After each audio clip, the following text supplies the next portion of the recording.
Hi, I'm Bob Dixon. Welcome to the Leader's Edge Hot Takes edition of the Five Eagles Insight Podcast. For over 3 decades, I served in the military as an engineer and as a strategist, and I learned a few things about leadership. We know that it goes beyond theory. It's about real-world application. So in this series, sponsored by Five Eagles Leadership, we feature industry leaders and share their leadership journeys with you. My mission's simple. It's to help you become the best leader you can be. Now, if that sounds like something you're interested in, make sure you hit the subscribe button so you never miss an episode. If you'd like to be considered as a guest in upcoming episodes, please go to 5eaglesleadership.com/interview and apply today. Now, let's get started.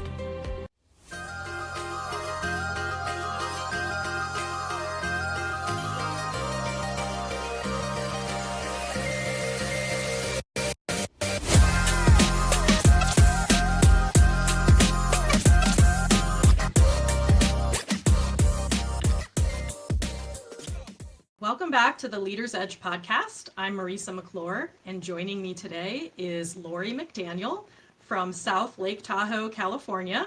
And Lori is the owner of Rainbow Bridges Training and Consulting. Welcome, Lori. Thanks for being here today. Well, thank you. Thanks for having me. This is going to be fun. All right. Yes, I'm excited. Okay. Let's get right into some questions. So to start us off, I would love to hear a little bit more about your business. So give us a short, medium overview of what your business does and a little bit about why you got into it. Yeah, sure. So my business is Rainbow Bridges Training and Consulting. I am a one-woman show solopreneur, and I do AI and project management training and coaching.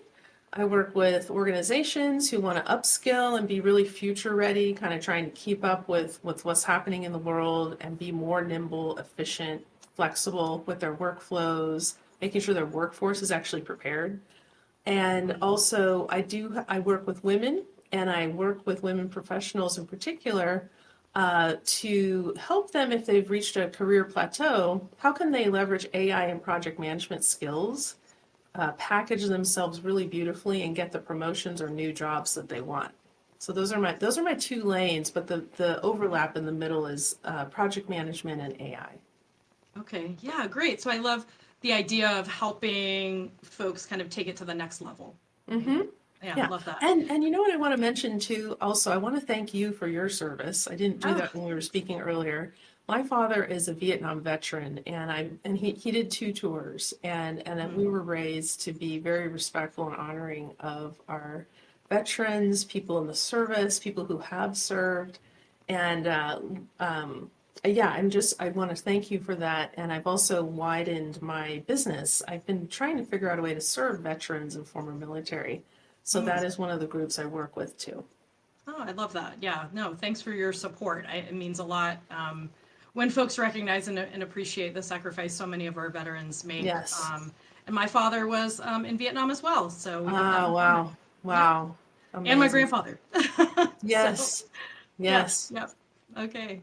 Well, thanks for that. And so, how did you get into Rainbow Bridges? Like, what brought you to starting your own company there?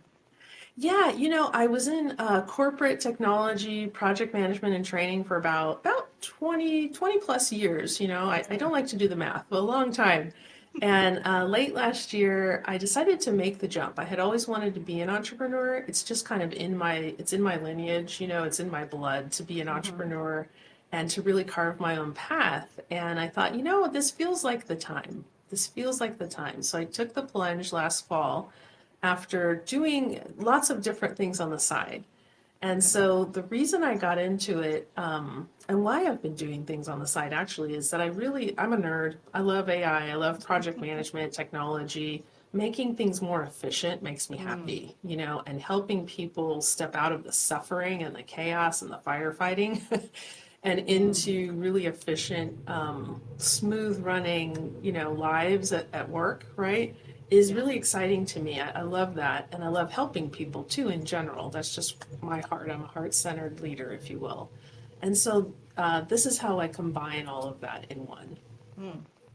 Yeah, sounds great. I'm all about finding efficiencies. That was Yeah. always one of the first things I did when I went to a new command, which was pretty frequent. Every 2 to 3 years in the Navy, you're moving on to a new place. And I would kind of sit back, survey the scene, watch how everyone worked, watch the kind of the battle rhythm of the organization, and figure out, where we could tighten some things up. And so that's a great service to provide as well. So Yeah, it's needed. yeah, for sure. So what would you say is the biggest problem that you see in your industry, and how are you solving that for yourself and for your clients? I'd say I think the biggest problem. I mean, there are a few. I think the biggest the biggest couple of problems. One is that people are so overwhelmed, right? And that is not a new problem, and yet it has gotten worse and worse, right? People are kind of having these daily experiences of putting out fires at work all day, and a lot of confusion and chaos, depending on the organization, depending on how big their team is, right? But really, I think that's the biggest problem, and then you marry that with AI, right? And technology changes, and you really come up with a need for not only AI upskilling and really the efficiencies and keeping up with AI, but you're also sort of, I think a lot of people are sort of, and organizations are painting themselves into a corner by not having project management skills. And they often think, well, we'll do this piecemeal approach to trying to fix the firefighting and the chaos without taking that step back and saying, well, maybe we actually need to carve out time for training and upskill. So, yeah. Yeah, no, I love that answer. And I think a lot of times when you have that overwhelming kind of situation happening, everything's very reactive, and you're not Right. getting ahead and planning and all of those things. And especially when you're dealing with technology, one of the biggest challenges I think in this space is just the speed at which everything is advancing, and trying to keep up with that, especially when you're already kind of back on your heels and being more reactive. Right. So I love that kind of finding that bridge to get ahead of some of the problems, and to figure out a way to let all these advancements enhance what you're doing, and try to keep up, just having someone help you keep up with some of the changes, because the speed at which everything is, it's really mind-boggling, and I think it's only going to continue to increase. So it's good Right. that there are people out there like you who are keeping up with all of these changes and able to help others kind of incorporate that into their workflow. Yeah, I think that you make a very good point, especially the speed, right? And I think that's part of the overwhelm. How do you keep up? What do we even need? What's the root cause of all of this? The struggles that we're having. And so it is helpful to bring in someone who has that outside perspective and that very specific niche skill set, right, to help an organization with that. For example, I'm working with a client who has about 20 people on their team. And so they brought me in to do a series of project management trainings, right? Because they have a lot of who's on first, a lot of breakdowns in communication, right? Yeah. And missed deadlines, right? With schedules that are a year and 18 months out. And so the leader of that asked me to come in and do a series of trainings, right? Project Management Institute. I'm a PMP, and so I bring a kind of a lot of background in that particular structured, traditional Project Management Institute, a gold standard, if you will, of how to manage projects, to teach them how to actually use the 5 phases and go through the 5 phases every time, how to communicate. Here are the templates you need for your scope, your risk, your charters, etc. And so now what they're finding is, along with the training, I'm coaching them, right, to have some hand-holding and assistance as they're implementing. And it's going well. It's a process, right? It's not like, oh, now we've had training, everything's fine. Right. Little by little, the efficiencies are starting to happen in terms of time, cost, quality, and so on. Yeah, no, that makes sense. So who would you say is your ideal client, and what are some of the outcomes they can Yeah. expect from working with you? Yeah, my ideal client, they kind of, this is just straight talk, right? Truth telling. My ideal client has already felt the pain and is ready for change, Yeah. because I think sometimes people and organizations and leaders of teams can think that the chaos and the firefighting is just the cost of doing business, that it's normal.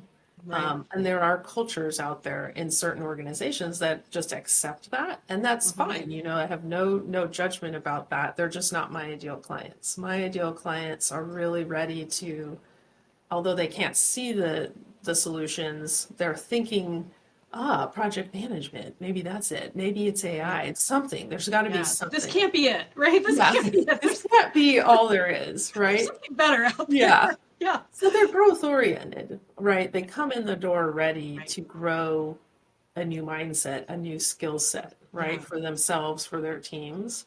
Yeah. That makes it very, we need the leaders to buy in at the top so Yeah. that there's a nice trickle down expectation that this is going to change, right? Right. So, Receptivity yeah, to change, I think, is a yeah, big element there too, because you right. have to be ready for that. And if you're not Mm-hmm. ready for that, don't ask for the don't Yeah, ask for that absolutely. direction, right? Yeah. That's right. Yeah. I was going to say also, I really love working with women professionals who are similarly ready for that change, and they're ready to not be stuck anymore. And similarly with veterans or former military or military who are transitioning into the private sector, people who are just kind of ready and open, right? Because there's so much opportunity to improve your skill set and to package yourself well and to be unique in the marketplace, right? Yeah. But you have to be open. Yep. And that's a challenge for some folks for sure. So yes. Some. So many Yes. people are ready, and my ideal folks are just, they're ready. They're like, okay, give me what you got. Yeah. And what makes you unique in how you provide service to your clients? Yeah, I think there are a couple of things for organizations. I'm really at the root of it, leading them out of being at the effect of circumstances into a new place of standing in the processes and workflows of their choice. Right? If you go from reactive to proactive, you take that step back, you can reimagine your workflows using project management, for example, as a lens and redesign your workflows for maximum efficiency. For example, using AI to enhance all those processes so that they're even more efficient. You've saved even more hours per month and so on. You're making even better decisions. You have a thought partner as you're managing your processes and your projects. And so that's unique. I think also what's unique and important is change management. I think sometimes we do training and we think it's going to work. Like we'll train people on things and then throw them into into the waters of their desk, right? Right? Good luck with that. Here's Yeah. the new way. We want you to manage all your projects forever. Good luck. And so what I really do is I bring coaching as well. I recommend coaching for a period of days, weeks, months, depending on the project. That's what I'm doing with one of my current clients right now. We did for their team, a series of project management trainings, and now we're in the one-on-one and group coaching months, right? Where we're coaching around their particular action plans, their improvement projects. And one-on-one is fantastic because then we can get into the weeds of their individual scenarios with them at their desk. They're not just kind of like struggling to stay afloat or figure it out. And I think also what's unique is that I cherry pick from change management methodologies, right? Like Cotter, for example. A great example, he has an 8-step change management process. And a lot of people don't do this. They might even do the coaching, but they're not that, at least taking the best of the change management methodology to help with user adoption, right? I learned that the hard way in tech, actually. There's so Yeah. much resistance to new technology, and I really learned that this is the combination. It's training, coaching, and change management, sort of like a math equation. Yeah. That works. If you take one of those pieces out, even if you water down one of the pieces, if you have all the pieces, people will be able to run with whatever the new change is. Yeah, yeah, I like the idea of like needing that follow up to really make it stick because just going Yeah, through a training one time, you probably miss a good portion of it just because there's a lot coming at you at once. right, right. So, you have to, and adult learning theory, right? How many times do we need to hear something to fully retain it? So Mm-hmm. sometimes you need that reinforcement once you go Mm-hmm. to actually you do the practical application of all the things that you learned. Right. So it's great that you're able to stick with them through that next step and really make it stick for them. Mm-hmm. Yeah, Yeah, that's awesome. absolutely. Okay, this is a loaded question because I know you work around AI, but where do Uh-huh. you see your industry going in the next 5 to 10 years, and how are Yeah. you staying on top of it? Yeah, such a great question. And here's the thing. I was listening to something the other day. I was trying to remember what it was, a podcast, something. And the Mm-hmm. person said, we're living in a 90-day world. And Mm, people, it's not going to work anymore to have like a 5-year plan. You can have it, but it's not that world anymore, at least not for now. And I agreed with that. I thought that was a very astute and wise way to have a whole paradigm shift about how we're strategically planning and mm-hmm. implementing. I would have a plan longer than 90 days, but my real tactical focus would be Mm-hmm. 90 days, for Yeah. a lot of intents and purposes. So, in terms of where I kind of see things going, I think that, like I was saying earlier, I think a lot of organizations have painted themselves into a corner Mm, where they're being forced to ask the hard questions like, why am I putting out so many fires every day? yeah. Why is it a fire drill every month, to close our accounts? Or, right? Like, why is it uh, such a circus to get this contract signed, right? This deal done, whatever the fires are, that Right. kind of loop every month or every quarter. Mm-hmm. I see a lot of people asking themselves the questions, and I think they're coming up with, we need project management. They may not say that, but they're like, we've got to manage things better. And what I'm asserting is that you really have to bring a project management framework, the tools, the principles. You've got to train people on how to actually work, not Mm-hmm. just kind of give them piecemeal training here and there. Yeah. And with AI, I mean, if you're not with AI, if you're not kind of doing the groundwork, upskilling right now for yourself as an individual or Right. for your team, next year or by the end of this year, it's going to be very, very painful because there will be a gap. There's going to be like a noticeable gap between the Yeah. individuals and organizations who are using AI and who are not. And Mm-hmm. that gap will turn into like, people fading away, jobs will be going, they won't be able to find a new one because it'll go to someone who can use AI, right? I Right. don't think all jobs are going away. I think they're going to shift, and the people who get the new jobs know they have AI skills. They also manage projects well, I might add. Mm-hmm. So I think there's a lot of opportunity in all of that. It's just Mm-hmm. people have to like kind of not have their head in the sand about these realities so they can Yep. see the opportunities. Yeah, if you wait too long, you'll fall too far behind. Yeah, Yeah, you'll fall I think too you're far right. behind. And what I want to say too, that's a great point. Um, Building on that is that if you do have those skills and you do know how to express those skills in a job marketplace, for example, you're a Mm-hmm. unicorn right now. I'd say for the next year or two, you're really going to stand out. And the organizations who really take the time to have a future ready workforce are going to pull ahead. It's, Right. it's going to be easier to stand out and pull ahead for a while. Not forever, but for a while. Yeah. Yeah. No, I think you're right. Yeah, that's a great point. Okay, so what would you say is the biggest challenge that you have faced thus far, and Mm-hmm. how has that helped shape you and how you do business? Mm. I think, um, I was mulling this over, and I I'd love to say something exciting and sexy about AI and project management and be so impressive, but the truth is the truth. The truth is mindset. What are my mindsets? How am I being a leader of myself and my own life or not? And Yeah. I find that that is a daily obstacle course, right? That you can build up a lot of muscle around or not.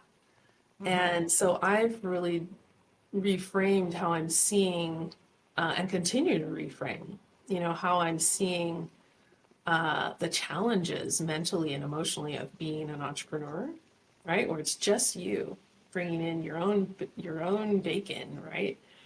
And that's And hard. That's stressful and yeah, scary sometimes. it Yeah. can be, right? Yeah. So that's what I want to say about that. I think, again, I'd love to say something amazing about AI and project management, but I think whether you're in my lane or another lane, it really does come down to that. How are you Yeah. framing your day-to-day reality, No, and is it yeah. empowered? I agree 100%. I, used to mentor midshipmen at the Naval Academy, and we talked a lot about, mindset, perspective, Mm-hmm. if you want to focus on the bad, that's going to be easy to do, right? Mm-hmm. But everything has positives and negatives. Everything has pluses and minuses, and so how do you choose to focus your attitude or your attention? And it was the same way. It was really tough. I worked at a prison for 3 years. I was basically the warden of a military prison, and there was a lot of negativity in that. And my folks would come to me with reports or things they needed to tell me, and they knew my rule. When you showed up to my office with a piece of news, you had to start with something positive, whether it was a tiny thing, you saw someone that showed promise, or just something positive that you saw before you tell me that more challenging piece of news. And it was just to remind them that it's not all negative. We are doing good things. We are seeing good outcomes. And, we have to sometimes remind ourselves of that, because it's so easy to get bogged down in the negative and in the stress and all the things that we're surrounded by. So I love the Yes. idea of just having that positive mindset and always, looking for the good in every situation, even though that can be really challenging sometimes. Yeah, absolutely.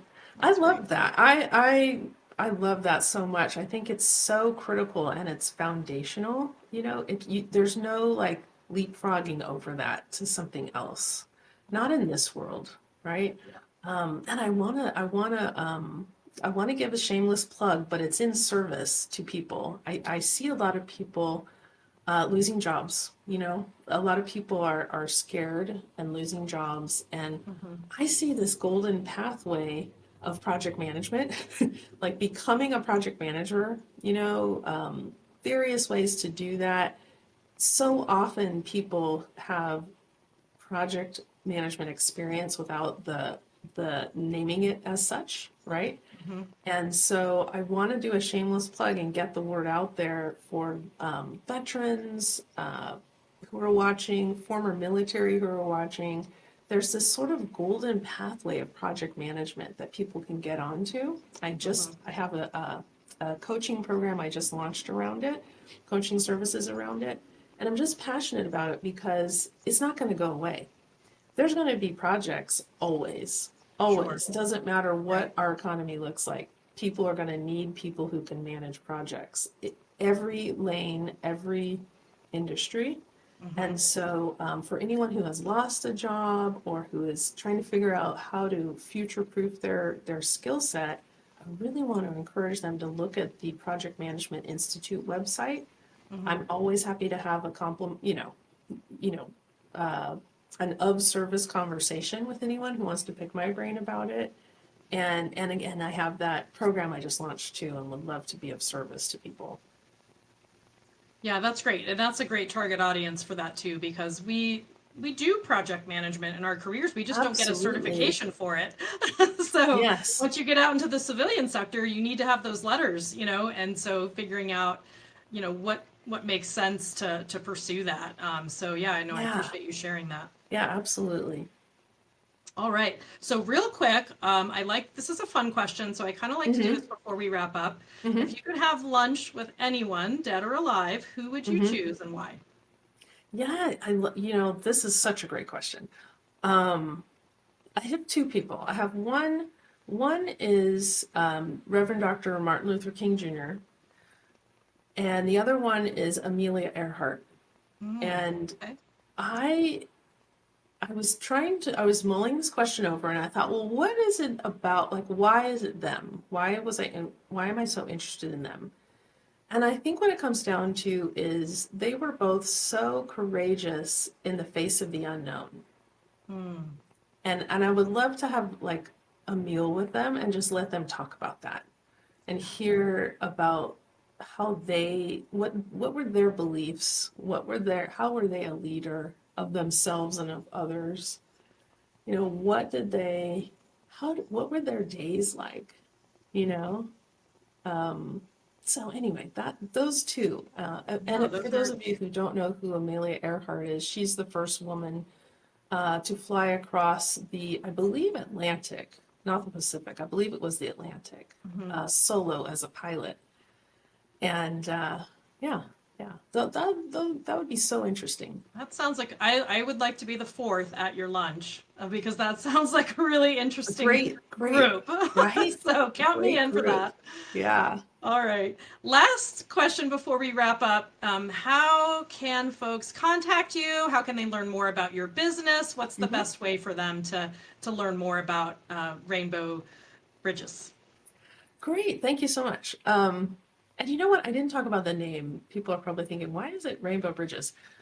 Before I tell you how to contact me, Rainbow Bridges is this idea of like, I see the two clouds at the end of a rainbow, right? Like point A, Payne Island, right? Like it's not cool where you are, but you want to get over there to the cool cloud, like where it's all efficient and there's happiness, right? And so I like the image of a rainbow because it's happy, right? It's fun, it can be enjoyable, it's clear skies, if you will.